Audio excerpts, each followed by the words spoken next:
All right, welcome to Live from My Drum Room. My guest today is drummer, educator, and author Jason Gianni. Jason has been a fixture on the New York drumming scene as an instructor at the prestigious Drummers Collective in New York City, as a session drummer for TV shows and commercials, and several hit Broadway shows and musicals. His touring and recording credits include the legendary band Kansas, the Trans-Siberian Orchestra, and the Ed Palermo Big Band. He's the co-author of The Drummer's Bible, and his new book, Drummer's Polymetric Mastery, is available now through Hudson Music. I'll put the link in the show notes. So come along for the ride and please welcome the great Jason Gianni. Jason! Oh, I can't believe you called me great. That's fantastic. You are, man, you are. And great in many ways, not just as a drummer. You're just a great human, but really great drummer. As are you in my heart, man. And, I'll tell you, Thanks, when we bro. were on before, you mentioned my room, and I forgot to mention how incredibly cool your room is. Holy cow, that looks amazing. Thank you. Thanks, buddy. Thank you. It's funny. I had Carmine a piece on a couple of weeks ago, and we were doing the sound check, and he said, man, look at all those records. Where did you get all those records? And I said, from guys like you. I said, I'm not on any of these records. Unlike the records on your wall, Carmine. I'm honored to have these gifts from all my drummer friends like you, that. Yeah. But thank you. Yeah, thanks. Yeah, amazing. And I have to thank you so much. We've been trying to get this going for a long time, and to have for you to have me on today is just absolutely, the best thing I can ask for. So thank you so much, buddy. My pleasure, Jason. I got to say, you're such a star because I actually wanted to have you on earlier, but you were really smart about this. You wanted to wait until the book was ready, and I totally got that. And we talked about this a while ago, and I said, let's do it. And you're like, well, man, my book's almost done. I'd really rather wait. And I think that was the right move. And we'll talk about that a little bit later on in the show. Sure. But yeah, I was going to mention though, I tried a few exercises from the book and on my gig the other night, and they added a lot to Hard Day's Night by the Beatles, just working in some of those polyrhythms. Did you get fired yet? They can't fire me because I'm the band leader, but they would have otherwise. Yeah. Yeah, I'm waiting to see how many people contact me and say, "You SOB, you were responsible for my firing." Oh, I'm sorry. No, man. No, I'm just amazed. So many of my favorite drummers, like Vinny and Terry Bozzio, and just they master, as you do, polyrhythms, and it's a fascinating aspect of drumming that I'm looking forward to getting into with you a little bit later. Yeah, so. We'll talk about it obviously in length later, but the key to that is really knowing how to use them. It's not just about playing them. It's not just about the look at me kind of concept. It's not about that at all. In fact, I always talk about with people that I started on piano, and I write more than I practice. I do a lot of writing, and it's a better skill to learn how to compose and use these in the musical way than it is just to go, okay, I could do all this stuff. That doesn't make any sense to music. You know? Yeah. No, that's great. And I was going to mention, what we've talked about on many occasions, and I'm going to just, for the audience sake, share this little story of, we've known each other forever and we've been friends forever, but I remember it was at a PASIC. It was not the most recent one, but the one before, right at the banquet. And I think it might've been Terry Lynn Carrington or someone was being inducted into the Hall of Fame or whatever. That's almost irrelevant, but you sat in with the band. And I had the opportunity to hear you play some like straight ahead jazz with this great band. And you just floored me. And I haven't stopped talking about it since then, to the point where you're probably sick of it. And you're like, dude, I can play jazz. Okay. Just move on. But you killed me. And I said to you that night, I said, man, I really want to have you on the show to talk about this. And like, the importance of having the diversity and all the different skill sets that you have. And this is a good segue into, what we talked about before, as far as how you, like what you started on piano and kind of what your styles were early on and how that all evolved. Well, first of all, thank you so much. That means so much coming from you. Really? And, that's kind of the whole gist of my story is when I was younger, my dad was a bass player and he never followed up music as a profession. You know, he always was just always a big music lover, had a million things in the house, the Beatles, Motown, Stevie Wonder. Mom loved music as well, the Eagles, you know, all this great stuff. Would bring in some classical from time to time, would play jazz from time to time. And then he went on and became a Wall Street guy with his brother and his father. And we had some lawyers and doctors in the family and that sort of thing. And as I look back now, I realized that not only them, but all of my parents' friends, which were many, and we were very, very blessed to have so many friends growing up, nobody was in the entertainment business. No one. And it concerned me because this is what I wanted to do. I started playing piano when I was 9. I started playing drums when I was 11. My parents were incredibly supportive, but there was always this kind of, you know, fear in the back of my mind was like, I'm not going to get any help here. You know? Yeah. No one's going to care. You play drums? What? You know? Yeah. Right. No, I know. Especially like the kind of, you know, field that your dad went into, that's you could see him. No, I want you to do what I'm doing, you know. And he never did that, and I love him for that because nobody ever pressured me because it was young when I started. They knew I was already getting to Allstate and all this, you know, kind of stuff, and they knew this is what we were going to do, that I was going to do. But it was always a little concern of like, well, when I get out there, how is this going to work? So my parents, as much as they were supportive, and this is leading to somewhere with what we were just talking about, they said, have a backup plan. Now, when you turn, and you've probably heard that before in your life too, but when you turn 16 and you're told that, you don't know what that means. Does that mean, well, I could play the drums, but, you know, get a business degree or get an astronaut's card or something like that? You know, be a bodybuilder, I don't know, whatever, you know, what does that really mean? And what it meant to me and what it meant to my parents was that I was going to do this full bore. I was going to go to school. I was going to be as versatile as possible. I was going to learn as much as I could about as many styles as I could so that I could really increase the chances of being very well employed when I got older, which is there's no assurity to that, as you know. There's a million great drummers with a lot less gigs these days. And I knew that going into it. So, you know, I went on and I got a master's in orchestral percussion from Penn State University.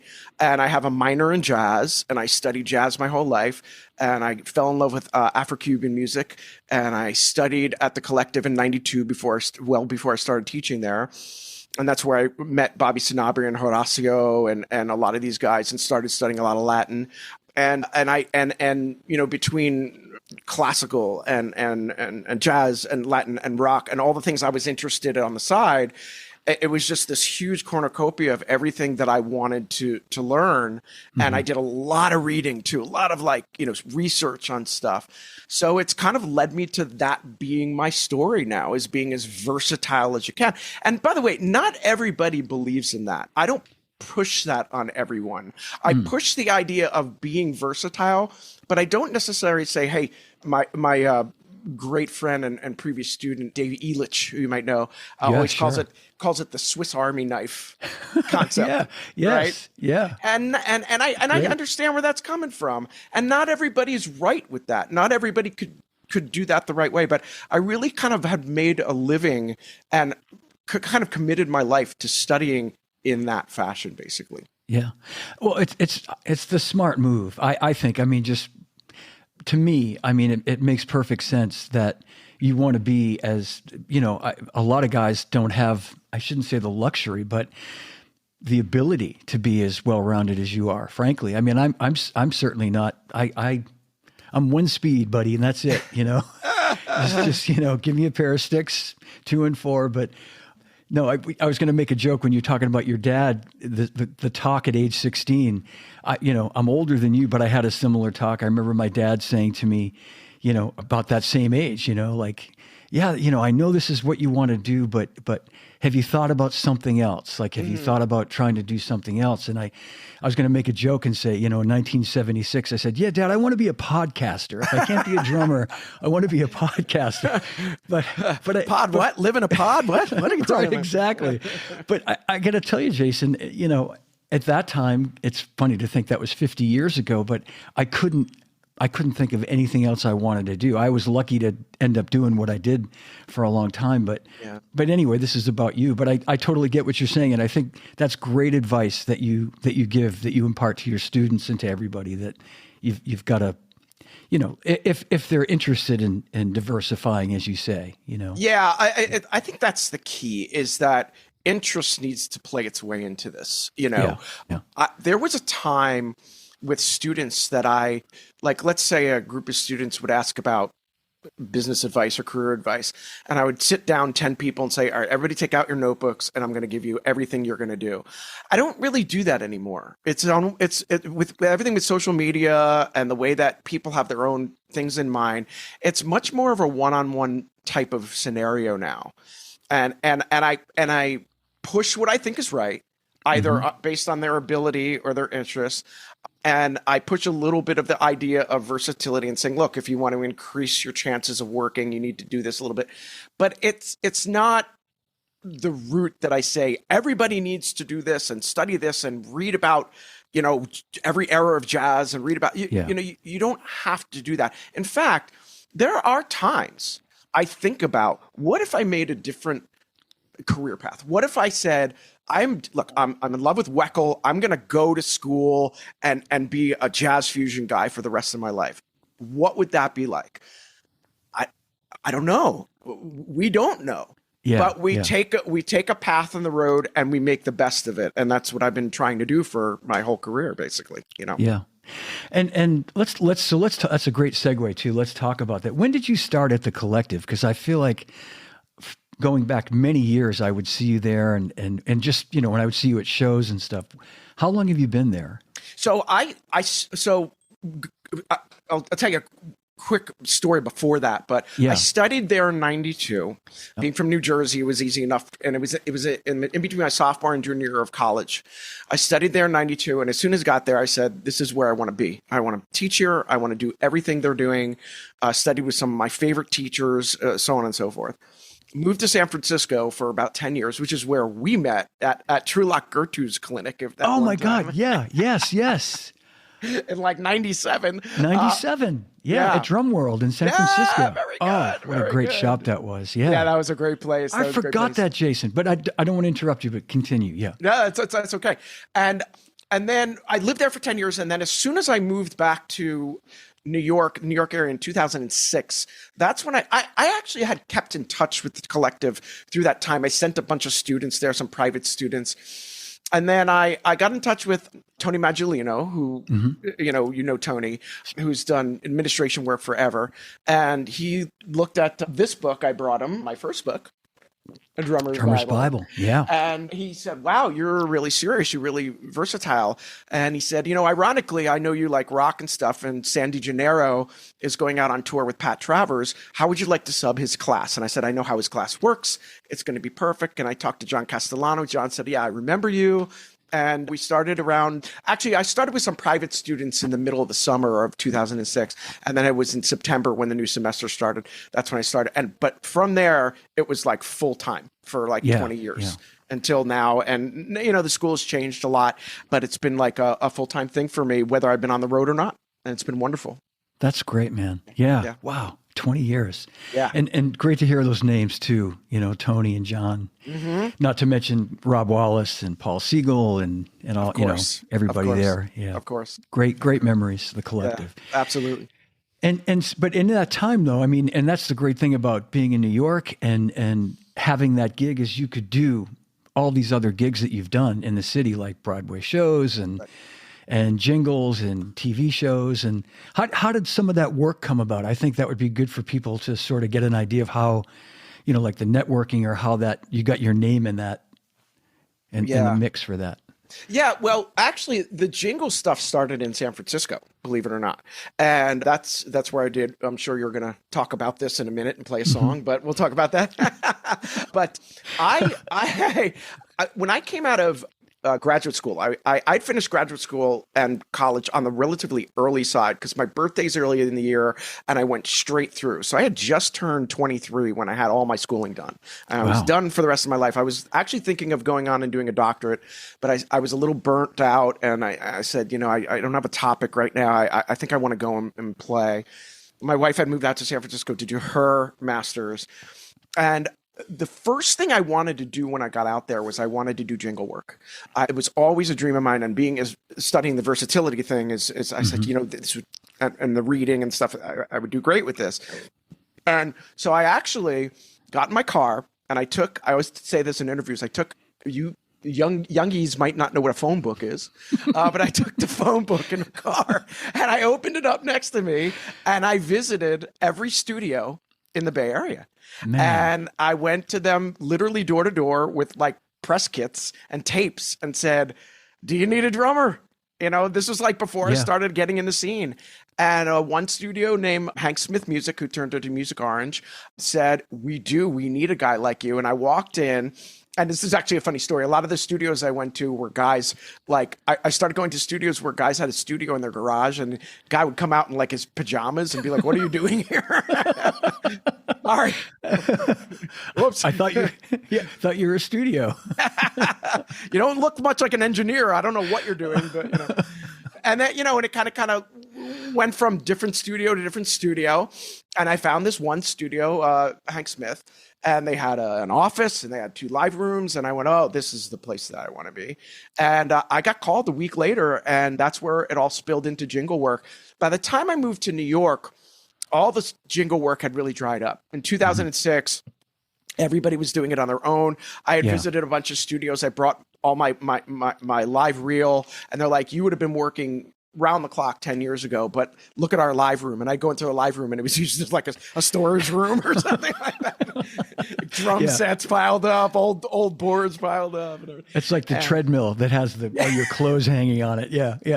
Exactly. They haven't swept the room in like 10 years, Oh, man. And that was a bummer. And I was really upset about that. I had done some jingle stuff in New York, but not nearly what I was doing, because I was first call in San Francisco to the studio that was on the Embarcadero, and they were surrounded by all these companies that were, doing all this work and just flying in stuff all day long. And I was doing stuff all day long. And then really it was being involved with the collective that helped me get around with the scene thing. Mm-hmm. Guys started to know my name. Tony started to push me towards some of the companies. And I was about 32 at the time, 33. And just having 10 years in San Francisco, really like hitting the pavement, putting together the Drummer's Bible, doing all that stuff that was not being recognized yet. And literally, I wasn't recognized at all until the 30s. And then that's when I got to New York and used that to my advantage to start pushing into some circles. Yeah. Well, it all worked out perfectly for you, because you could see how things just kind of dovetailed from there for you. It's and how cool that in a way it's maybe better that if you look at it this way, if you had been so successful in San Francisco that you couldn't leave, which is what happens to some people. Like I know, we both know people that live in LA that kind of can't leave there because that's where the work is, or what little work is left. Right. Although they want to be back on the East Coast. So it worked out that that sort of dried up. You came here, and then you started your own scene. It's perfect. Yeah. I was always, there were times that we were thinking about moving to LA, and I was doing some work down in LA, excuse me. And I was always an East Coast guy. California was just not in my heart. I loved it. God, the nature and the people that I met were wonderful. The burritos are incredible. I'll tell you about the burrito I ate at Nam every year, but that's a whole other thing. And, I just always felt like I wasn't home. And I loved New York. I would go in and out of the city with my dad when I was a kid, and I knew New York, and I loved it, and things have changed now because you could kind of sort of be anywhere. You could be in like Walla Walla, Washington, and be flying out of there and doing all these gigs, but we didn't know that at the time, of course, Yeah. So, but moving back to New York was the big game changer for me, for sure. Absolutely. Yeah. And so just talking about some of let's play the session you kind of alluded to there a second ago. Yeah. And I just think this is so great. And if you want to set it up some more, or we could play it and we can talk about it afterward. But why don't you play it and then I'll talk about all the details. Perfect. Okay, great. I think everybody's going to know this within a few bars, and I'll just tell everybody what it is. It is the theme song for SpongeBob SquarePants. And this is Jason on drums on this massive theme song. Here it comes. Are you ready, kids? Aye, aye, Captain! I can't hear you! Aye, aye, Captain! Oh! Who lives in a pineapple under the sea? SpongeBob SquarePants! Absorbent and yellow and porous is he. SpongeBob SquarePants! If nautical nonsense be something you wish, SpongeBob SquarePants! then drop on the deck and flop like a fish! SpongeBob SquarePants! Ready? SpongeBob SquarePants! SpongeBob SquarePants! SpongeBob SquarePants! SpongeBob SquarePants!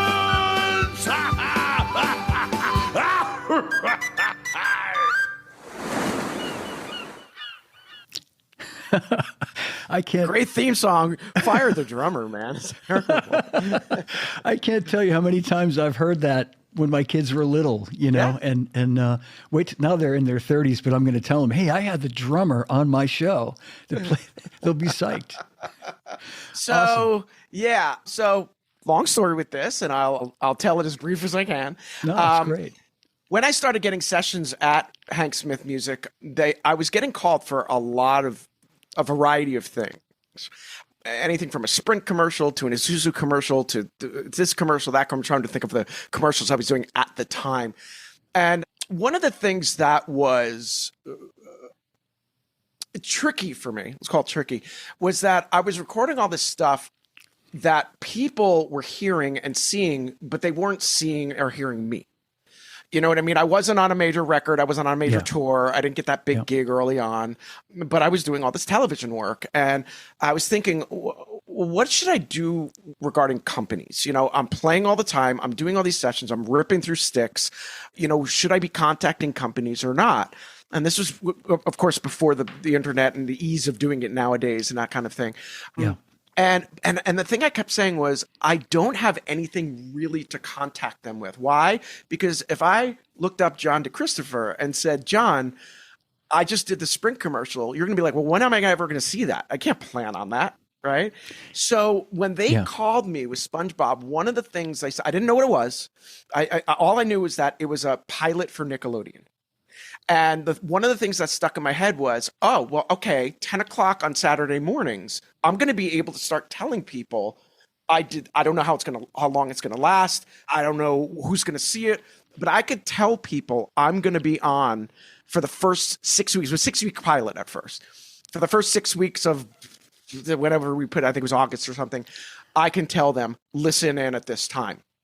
And within 3 weeks, it became the biggest cartoon in the world. Yeah. Huge. And as a matter of fact, I tell the story a lot. My wife doesn't remember, but 3 or 4 weeks into, well, no, maybe, no. I think it was after it was rebought as like a pilot. Okay, we're going to put this on for a year. My wife and I were at a water park in California. We were down by the slides where these people slide down, these huge slides, and we're sitting on a bench, and I kept turning my head like this, and she finally said to me, what the hell are you doing? And I'm like, I know you're going to think I'm absolutely out of my mind, but I hear my cymbals. I hear my crash. She's like, what the hell are you talking about? So I got up, and I'm like walking aimlessly like a drunk around the park. And sure enough, this one ride is blasting the SpongeBob theme song. Oh man. And I saw all these towels and this merchandise, and I was like, wow, this is huge. And you can't see it, but over on my wall on one of those records over there, I have something called SpongeBob's Highlights, and it was the biggest selling kids compact disc in the world at the time when I got it. I believe, it was amazing. And, you know, everybody in the world has heard it, and it's a wonderful thing to be a part of. Absolutely. Congratulations on that, man. Thank What a, and I don't want to, not to ask a personal question, but I mean, was there like a mechanical situation as far as the residuals and the royalties and? So that's part of the story, and I could tell it, and it's an unfortunate part of the story. But when you do this type of work, for those who know, there are buyouts and there are residuals. Okay, union paid residuals. I was doing a lot of stuff that happened to be union at the time. Unfortunately, this one was a buyout. It was very low money. I did not get a lot for it. It was one of those, music business stories that, hey, it's your calling card, but it didn't buy you the house on the hill. But I'll tell you, years later, when the first movie came out, I called the studio, the owner of the studio, Blaze Smith, and I said, and he was a very close friend of mine. I said, Blaze, I just want to let you know that they're airing these commercials for the SpongeBob movie. And he said, who's doing the theme song? And he wrote it, by the way, and he wasn't told. And I said, I think Avril Lavigne is doing a version of it. And he said, let me check into this. So he called BMI and he said, this is really weird. He called me back and he said, when was the last time you heard SpongeBob? And I said, this morning. And he said, he said, well, were you on, is that you on there? And I said, yeah. He goes, is that us? And I said, yeah, what's the story? And he said, it seems that BMI has 2 theme songs that are listed as the theme song. One that's there and one that they use constantly. I don't know if they remixed it. I don't know if they did something with it, but whoever the case is, that's the one they're using, and they're not paying anyone any further residuals or anything. And I said, well, isn't that kind of illegal? And he said, well, it's Viacom. Are you going to fight them? We're a small studio. Yeah. And you just kind of throw up your hands and go, man. Yeah. But look, it's part of my life and a huge part of my life. And it's my call, like I said, one of my calling cards, and it's wonderful to be a part of it. But it's tough sometimes when you go, okay, well, I could have retired a lot earlier. And yep. Man, no, I didn't mean to bring up a. No, it's not. Well, you're like the most positive guy. I absolutely one of the most positive people I know. So good for you for looking at it the way you do, which is, like you say, it's a calling card and it's part of your resume, and it's a great credit to have along with all these other credits. And, and you and I both know, I mean, there's so many great drummers, friends of ours, and drummers that are no longer with us that recorded some amazing music, and it was a buyout. Pretty much everything Hal Blaine ever played was a buyout. Yep. And Jim Gordon and all these drummers, and they got paid $25 or $50, and my buddy Rick Murata, who he jokes about it, but then grits his teeth at the same time when he thinks about the hit records that he recorded. That were buyouts. I mean, look, I accept it as being part of the business. And the way that I look at it is that you could not be called and be sitting home. You know what I mean? And there's so much to the power and the excitement of being part of something really special. And another student of mine, you might know his name is Mike Heller. He plays for Fear Factory and a couple other Raven and a couple other bands, said to me one time, he was walking around NAMM pointing at me and like this. And I said, would you stop? He goes, this is the most heard drummer in the world. I said, would you stop? Stop. And he's right too. I mean, there's all these people at NAMM that have played on all these big records, but you are definitely the most heard drummer. I'm better than you. No, but seriously, in all seriousness, I am so honored to be part of the things that I've done, even though it hasn't equated to that type of and there's other things I've done that actually was making a lot of money, and I didn't see it, or I was getting residual checks for it. So it it kind of balances itself out, Exactly. Yep. Yeah. And it's great. It's a great lesson for anybody watching, and our friend Paul Quinn is watching right now, hey buddy, who is a brilliant music attorney, and he guides. I'm going to have Paul on a future episode. And he guides people through this whole process, and it's almost like it's guys like you, and I mentioned Hal Blaine and some of these great drummers that have given us the benefit now to look forward and how to fix that, for the future, if we can. But as you point out, I mean, sometimes it's beyond your control, right? It's a buyout. It's just what it is. You can't. When you get called for something like that, the call goes something like, we're doing a pilot for Nickelodeon. It's a buyout, and so on and so on and so on. What are you going to say? Well, can I get a union contract? No one else is doing it. And, you don't have the control over that stuff. Yeah, and exactly. I never, ever turned down a session like that. I've always recorded everything that was offered to me. Some people can say, well, I don't know, man, you're worth your money and that kind of thing. But I don't look at it that way. I look at it as that you're doing a service, and you're going to be a part of something special, and you make it more special by how you promote it and how you talk about it. It's not always money. But there are, of course, those times where you go, well, let me look at my wallet and why is there only $1 in there? Yeah. But as you point out too, I think, you're more apt to get called back for something else because you're the guy that said, yeah, man, I'll do it. I'll do it. Versus the guy that says, well, if it's not union and I'm not going to get residuals, then like you say, there's plenty of other guys they can go to and gals, and they will. Right around that time, I had written an article for Modern Drummer, and I said something in the article to the effect of, I don't remember the words I used, but something to the effect of, when you get called to a session like this, it's an honor. When you get called back, it's even more of an honor. Yeah, that's right. And that's what kind of leads you to get a better reputation and that sort of thing, and keeps you working. That. Yeah. Well, let's shifting gears for a second. Yeah. I know you've been busy, and maybe not very recently, but you've done Broadway shows, some big musicals, and that's got to be. I mean, when I think about guys like you and Tommy Igoe and Clint again, and all you guys in that whole circle that do those shows. I mean, what kind of prep is involved when you do? I mean, do you just come in and just read a chart? Is it just that you have to be able to read that well that you come in and just they throw you into the fire kind of situation? Well, they definitely throw you into the fire. So let me back up for a minute and just kind of give you the whole scope here. First of all, I always wanted to play Broadway, but I didn't want to be a Broadway drummer. Like, I didn't want that to be my only thing, right? There are guys in the city like Larry Lely and Gary Seligson. These are wonderful, incredible, great guys who have committed their lives to being like production parts of the show and, really working from the ground up. If I had a chair like that, or if I had that kind of an opportunity, I would take it. But it's not something that I personally, I'm enjoying working with all the different artists I work with and having the flexibility to do that. But I do love playing Broadway. And I think you have to make that kind of a choice. What kind of role do you want to be in Broadway? Do you want to be more of a sub, or do you want to be like a chair guy? And there's different forms of commitment to either side of that. Yeah. The way it works is that, first of all, it's a very, very who knows who type situation. There's no auditions. There's no rehearsals.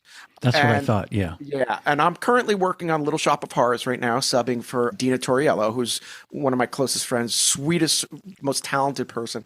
She's so wonderful to me. And the way it works is that Dina and I would go out to dinner. I'll tell you the story. We went out to dinner and she said, here's the book. No, she didn't give me the book. She gave it to me digitally, but she opened the book and I looked at it and I said, the reading is fine. Everything looks great. And she said, okay, when do you think you could learn this? I said, it would take me maybe 2 weeks or so. And she said, great. I will send you the conductor's video. I will send you the audio, and it's up to you to do the work. And that's how every one of my Broadway shows have worked. Rock of Ages, Kinky Boots, Americana, several other shows. You just have to do all the work. And every once in a while, you'll get like a sound check at a show to rehearse. Like they'll throw a song at you and be like, okay, this is how it works. Little Shop worked a little bit different. And there's kind of a funny, scary story to this, is that I went back to the booth with her to see her play the show. And she opens up her book and there's a black light in the booth, and all these little yellow highlighted dots start showing up. And I'm like, I didn't see those in the restaurant. What are those? And she's like, brace yourself. I'm like, okay. She goes, you see this extra pedal to your left of your hi-hat? I go, what's that? And she goes, that's the drummer needing to control all the Ableton cues. So my God. every single time the conductor comes down and does this and it's in your music, you have to click the Ableton thing to I was like, and I just committed to the show. Are you out of your freaking mind? Oh my God. Wow. And Clint DeGlannon said something funny to me one time. He goes, isn't Little Shop the show that the drummer controls the Ableton? I go, yeah. He goes, I'm not good with that. I'm like, no kidding. Yeah, Clint would know all about that too. Yeah, he'd be like, "Isn't that the yeah?" Oh my God. So when you told her like about 2 weeks, how much? So what does that involve in terms of your time at home? Is it like 4 hours a day for two? Is it a couple of hours? Is it 8? Like, because it just blows my mind when I go to these shows and I hear what you guys are doing up there. It's mind-boggling. Well, being a good reader is the thing that helps you the most. If somebody has, is a moderate reader or doesn't understand how to like really go about the interpretation, because there really isn't a lot of interpretation on Broadway. You have to play like the player. Like you can't get up there and start doing Vinny licks and stuff on a gig where the fills are like, you have to do that fill. Yeah. Right. So the preparation time is anything from writing down count offs from the MD to really watching. I do a lot of watching the conductor's video to see what the MD's motions are. Is this just a hand? Is this 2, 3? Is this 1, 2, 3, 4? Is it 4, 1? I mean, it's all that kind of stuff. And you're writing all that stuff down.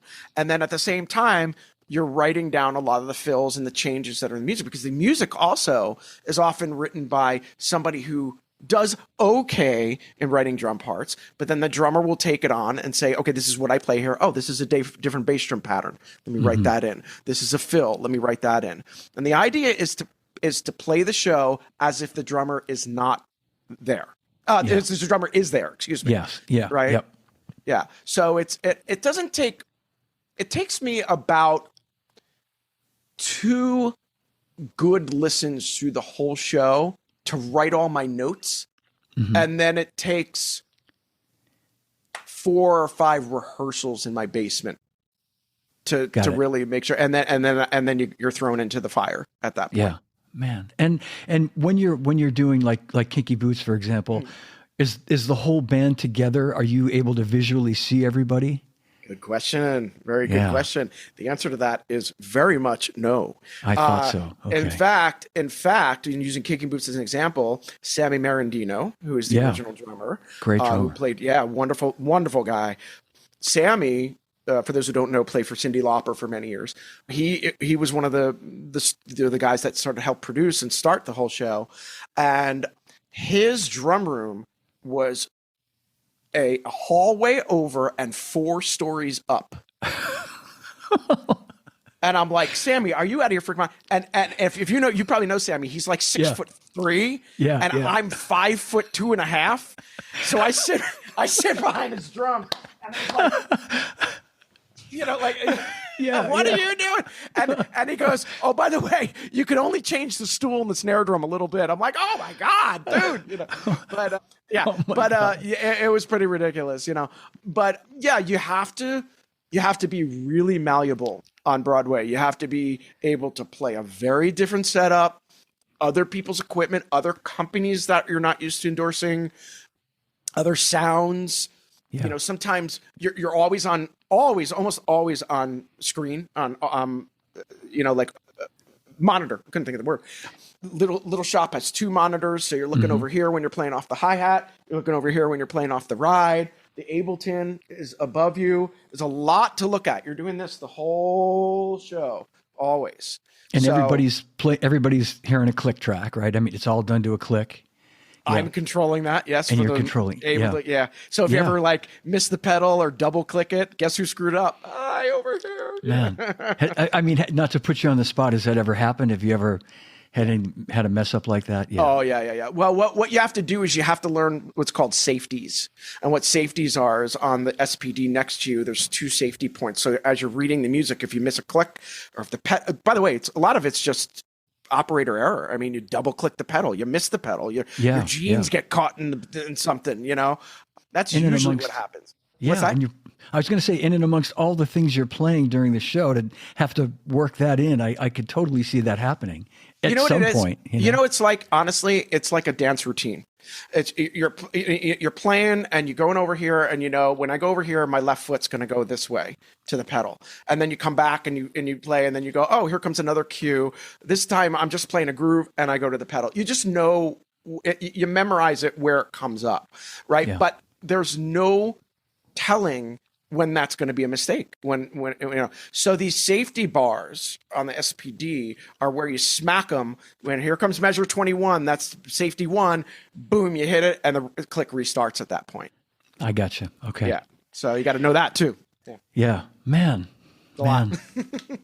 Well, let's talk about some of the other, you know, again, like a complete left turn from that, and Sure. like touring with Kansas, like a legendary band. And was this during when Phil Ehart was recovering from his heart attack that he had? Is that? So this is kind of a multi-parted story. Yeah. I want to clarify that I am not the drummer of Kansas, though I wish I am, because they're my favorite band of all time, besides Rush and Yes. Oh, cool. But yeah, they are literally my favorite band. And to play with your favorite band, it's like, oh my God. But Amazing. so the way that this worked is the band was doing their 50th anniversary tour, and Phil had to get arm surgery. He had to do. I don't remember exactly what his surgery was. It was shoulder. I think it was forearm or something like that. And his tech and his sideman, Eric Holmquist, who's been with him for forever, stepped up and played the first half of the show, and then Phil played the second half of the show. This went on for a long time. I think Eric filled in for him before a little bit because he was always on the road for Phil. And then Phil had a heart attack, and Eric stepped up to the plate to take over.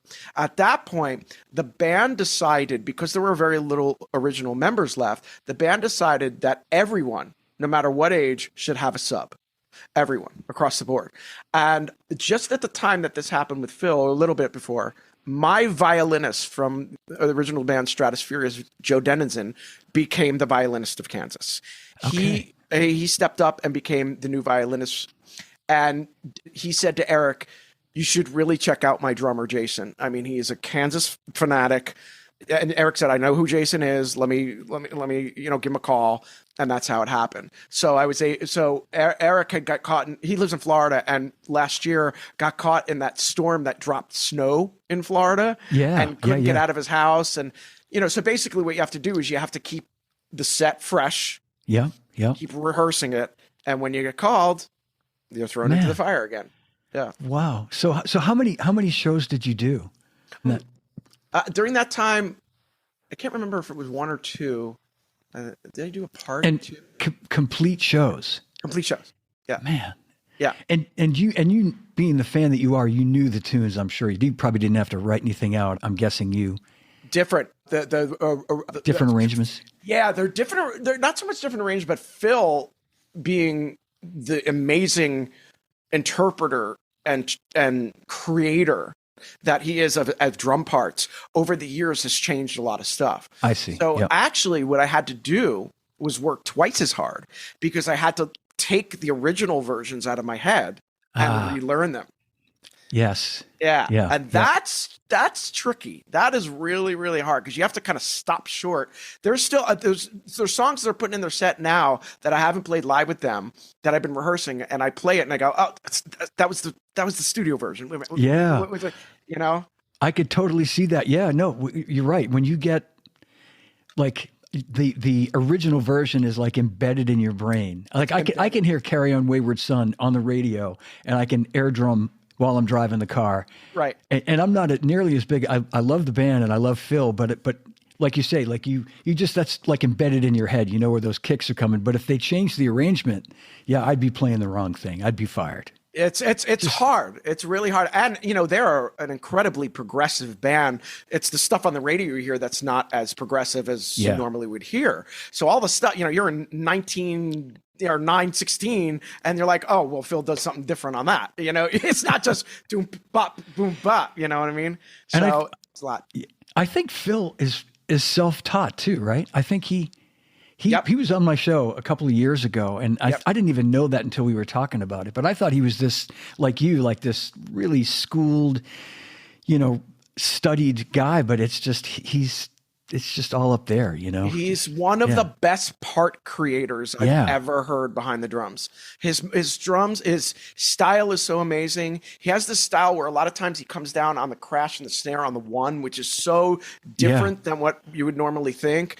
And it's all based around that kind of stuff. And it's beautiful what he's done. Beautiful. It's this library of parts is just amazing. Yeah. Well, let's play a little bit of Jason Gianni. You can do that. Let's hear some Jason Gianni live with the legendary band Kansas. And Jason, where was this from? This is in the Seminole Casino in Fort Lauderdale, Florida. All right. And this was what year this was last year, or this a couple months ago, about a year ago. It was during this bad storm that I was talking about. So Florida got it too, and we are literally out in the rain in 50-degree weather in Florida. I wanted to get tan lines, and this is what I get. Yeah, as my bandmates like to say, what, and quit show business? Right, exactly. Oh man, yeah. Well, let's play this. This is great. Yeah. And you're killing it on this. Here we go. Thank you, man.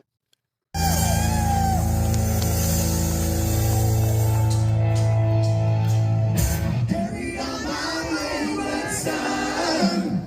There'll be peace when you are done. Lay your weary head to rest. Don't you cry no more.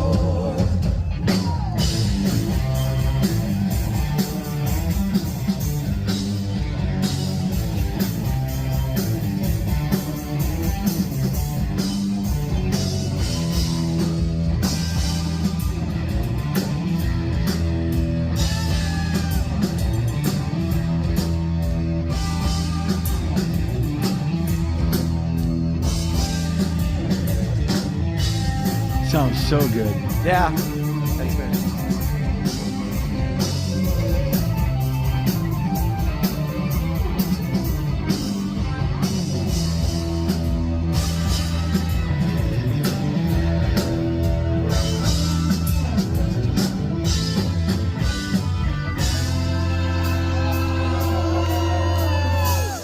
Once I rose above the noise and confusion, just to get a glimpse beyond this illusion.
Man.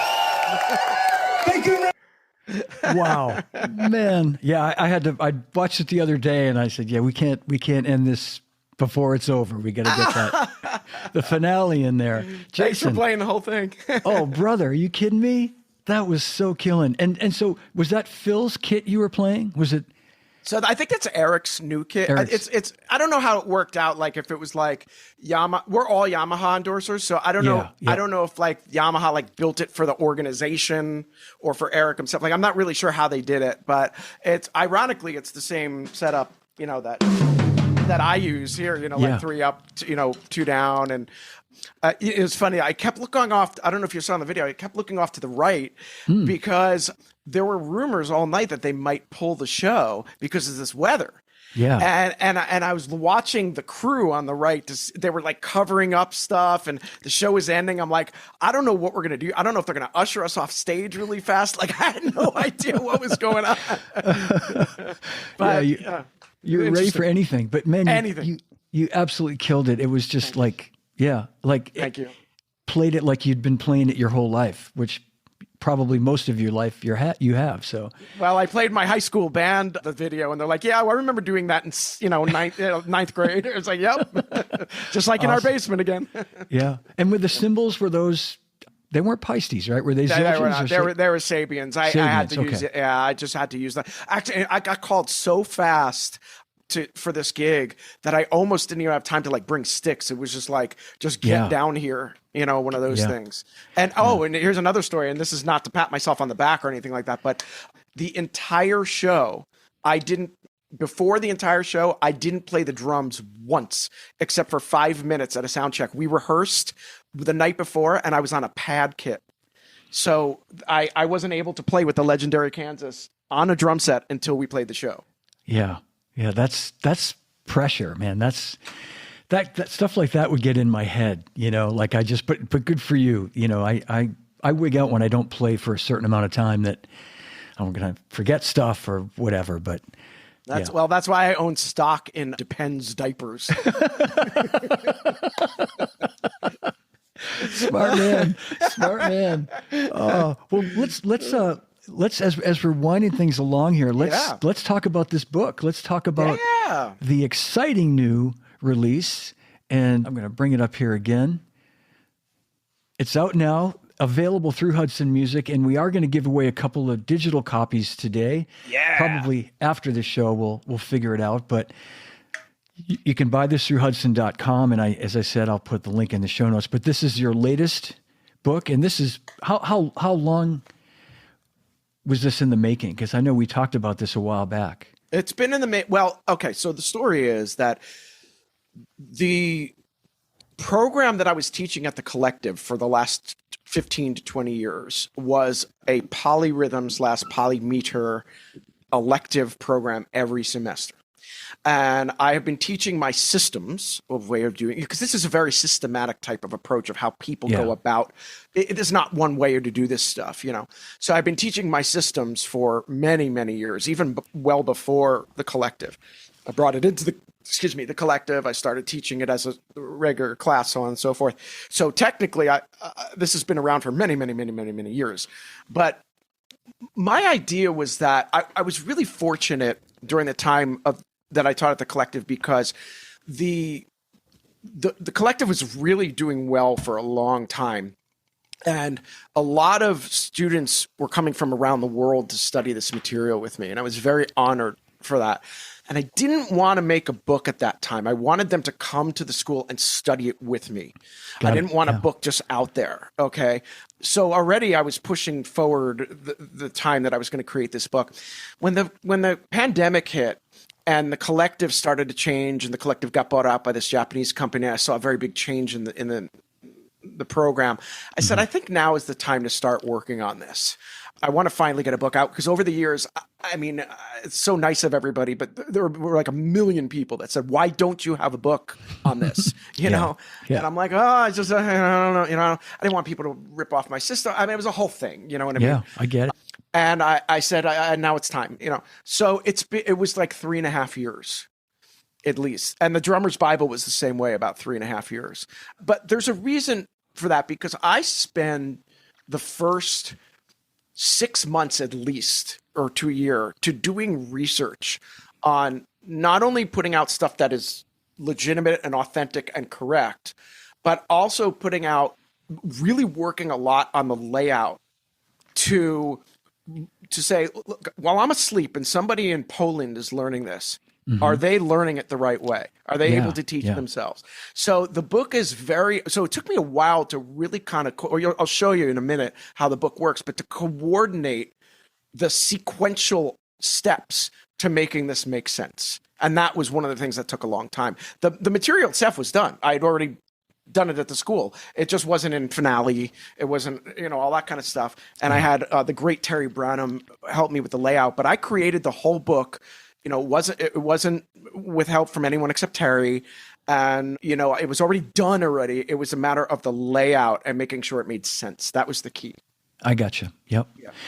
Well, that makes a lot of sense. I mean, it's, you're going to, I think back to like Steve Gadd working on his Gaddaments book and, with Rob and making sure it was perfect before they put it out there. And that's what what you hope when you're buying a product like that there's been that kind of time put into it, and attention and attention to detail. So, yeah. I mean, being a teacher for as long as I have, I realized that it's, you have to do some spoon feeding to people, and you really have to do some spoon feeding when the material is as hard as it is. There are some polymeter, polyrhythm, polyostinato books out now that I won't mention that seem to be very like, well, here's the pattern, go ahead and play it kind of thing. It's not really teaching anybody. How do you walk them through a process?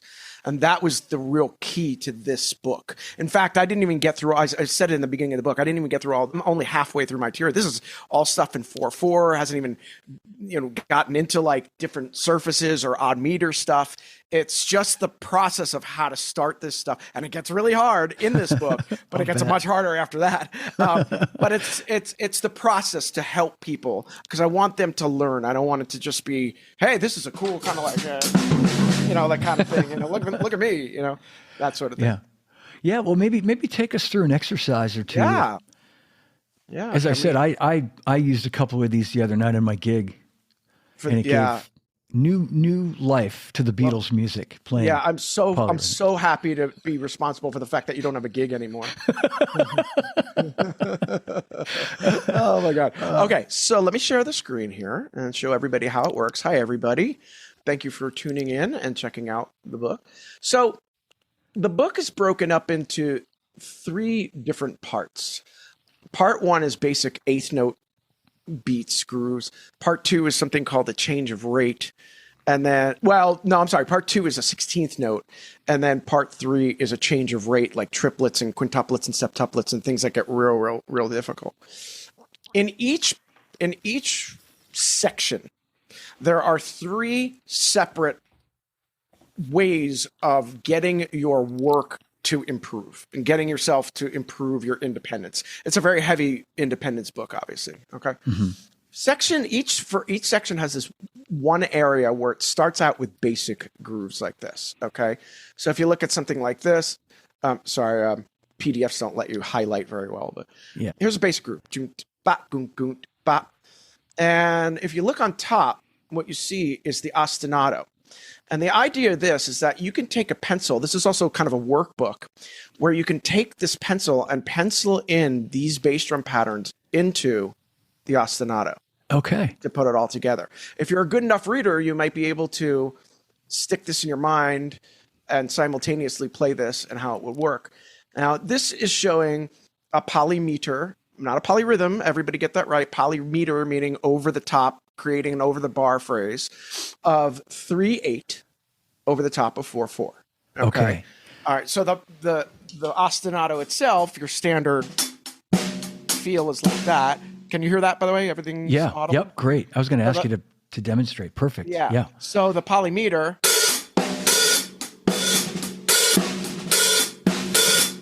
So you get that overlapping 3 on the top. Yep. And I'm playing the accents as open notes so you can really hear them. So when you take that number 1, which is your normal groove,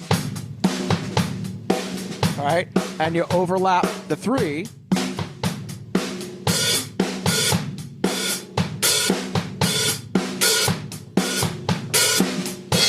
And there's your 3-bar phrase like that.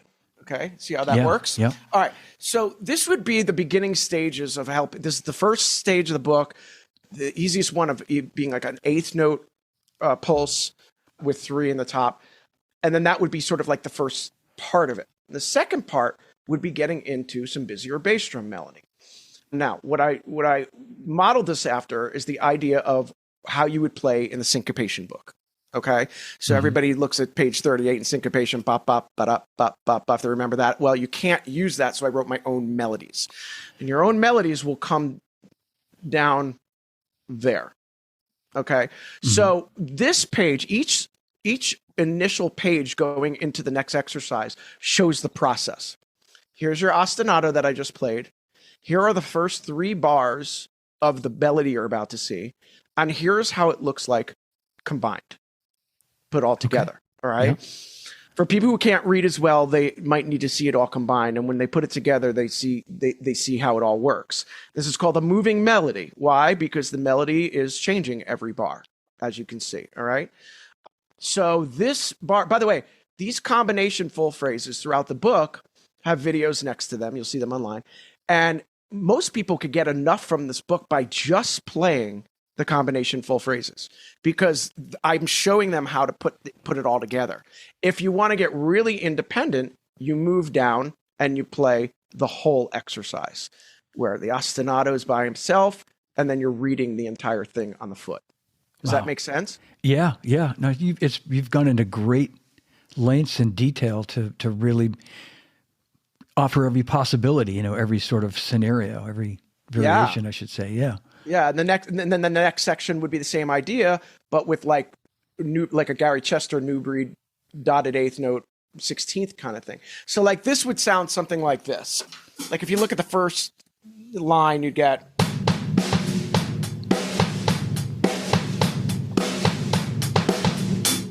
that's how the melody would work with just a standard groove. And then you put the 3 over the top. Now you have a new breed type of thing with a polymeter on the top. 1, 2, 3, 4.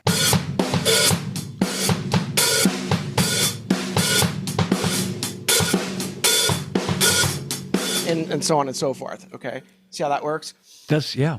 I got to just say, Jason, I don't know if you know the drummer John Adams, I know his name. Yeah, he's watching live right now, and he has a podcast called Drummers Eating Pizza, which I had him on my podcast and I've been on his, but he just wrote in, reminds me of New Breed, as you were saying that. Exactly. So, yeah. One of my students said to me, it's like New Breed on steroids, basically. Yeah. But now as you go through the book, it starts getting into really heftier stuff. Here are 5s over the top. Okay. Here are 7s over the top. And then we get into that something called, where is it? I'm trying to find it. Groove displacement, where you could start moving the kick and the snare around. So instead of just playing only the melody, you get this like, where it's going between kick and snare, and then you got that, and then you got the 3 and the 5 and the 7 over the top of that, right? That's great. Yeah, and then it goes to 16th notes, and by the end of the book, you get to, like quintuplet oriented stuff like that, which really makes people vomit. And everybody watching, just so you know, when this goes up on YouTube, I'm taking all this stuff out. So you can't get this for free. You got to buy the book. It's going to be a big watermark over the top or something like that. Big watermark, yes. Yeah, like, so like, I don't even know, I'm out of practice here, but I'll try to play this. But like, here's a combination full phrase of 3 quintuplets with a quintuplet melody and then 3 over the top. So I'll play the 3 bars. I'll play 3 bars without the accents and then add the accents. See if I could get through this. I haven't done this in a while. So, all right, so you're like a 1, 2, 3, 4, 5, 1, 2, 3, 4, 5. There's your quintuplets.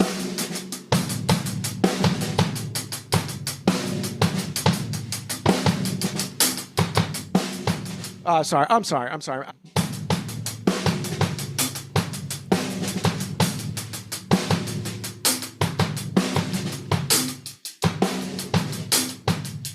threes.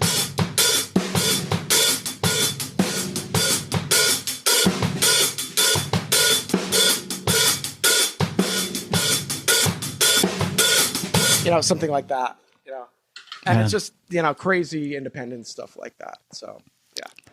That's great. Congratulations and well done. Thank you. Worth the wait.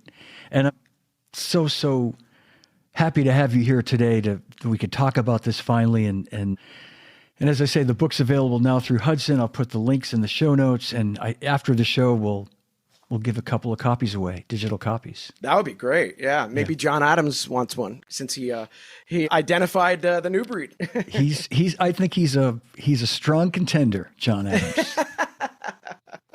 Amazing.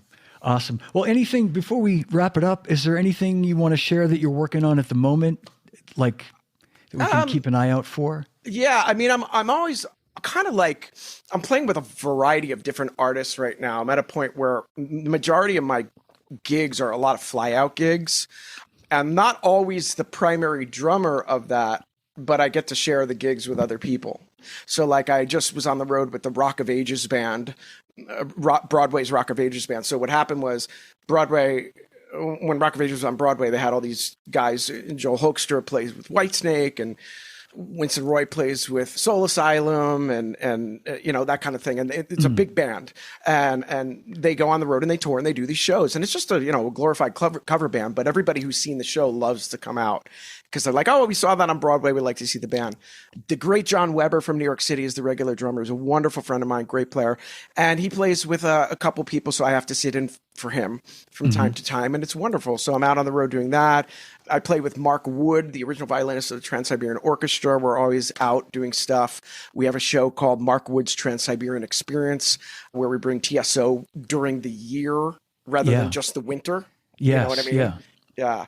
And you can see me around New York City playing with Rubik's Cube. They're an 80s, great 80s band. And right now, really, it was like I was backing off of gigs a little bit just based on releasing the book and making sure the book is. So now it's going to start with clinics and doing that thing to support the book.